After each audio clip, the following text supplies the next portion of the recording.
نولی thoughts کے معزز دوستو السلام علیکم۔ پیارے دوستو، قرآن سے متعلق چند معلومات کو آج کی زیر نظر ویڈیو کا حصہ بنایا گیا ہے۔ ویڈیو میں شروع سے لے کر آخر تک ہمارے ساتھ رہیے گا۔ نئے آنے والے دوستوں سے درخواست کرتا چلوں کہ یوٹیوب کے اس منفرد چینل نولی تھاٹس کو سبسکرائب کرتے ہوئے ساتھ موجود گھنٹی کا بٹن بھی دبا دیں تاکہ دلچسپ ویڈیوز کا تسلسل برقرار رکھا جا سکے۔ آئیے ناظرین، چلتے ہیں آج کے موضوع کی جانب۔ دوستو، قرآن کی پہلی منزل میں 4 سورتیں 85 رکوع اور 669 آیات ہیں۔ نمبر 2، قرآن کی دوسری منزل میں 5 سورتیں 86 رکوع اور 695 آیات ہیں۔ نمبر 3، قرآن کی تیسری منزل میں 7 سورتیں 68 رکوع اور 665 آیات ہیں۔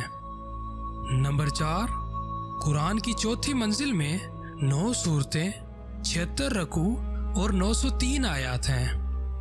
نمبر 5، قرآن کی 5ویں منزل میں 11 سورتیں 72 رکوع اور 856 آیات ہیں۔ نمبر 6، قرآن کی 6ٹھی منزل میں 14 سورتیں 69 رکوع اور 887 آیات ہیں۔ نمبر 7، قرآن کی 7ویں منزل میں 64 سورتیں 102 رکوع اور 1561 آیات ہیں۔ نمبر 8، قرآن کا سب سے بڑا پارہ 30واں ہے، جس میں 37 سورتیں 39 رکوع اور 564 آیات ہیں۔ نمبر 9، قرآن کا سب سے چھوٹا پارہ 6 ہے، جس میں 111 آیات ہیں۔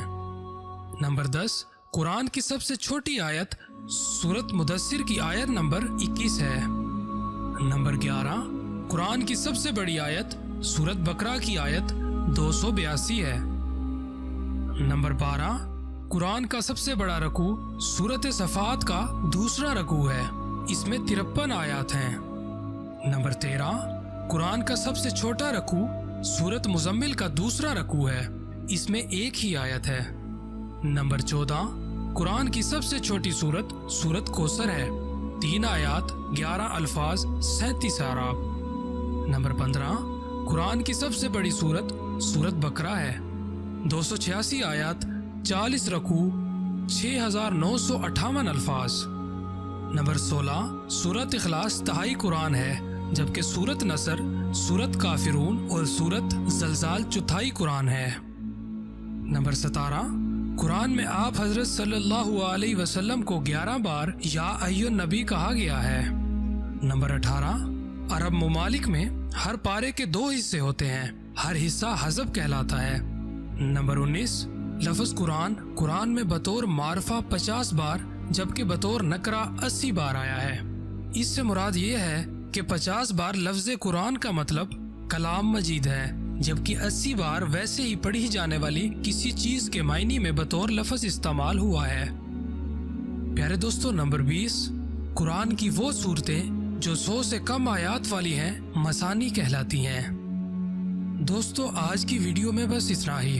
انشاءاللہ ان معلومات کا دوسرا پارٹ لے کر ہم بہت جلد آپ لوگوں کے ساتھ حاضر ہوں گے۔ تب تک کے لیے اپنے اس پیارے بھائی کو دعاؤں میں یاد رکھیں، اور اگر ویڈیو اچھی لگے تو دوستو احباب تک پہنچانا آپ کی ذمہ داری ہے۔ انشاءاللہ ملتے ہیں اگلی ویڈیو میں۔ اللہ نگہبان۔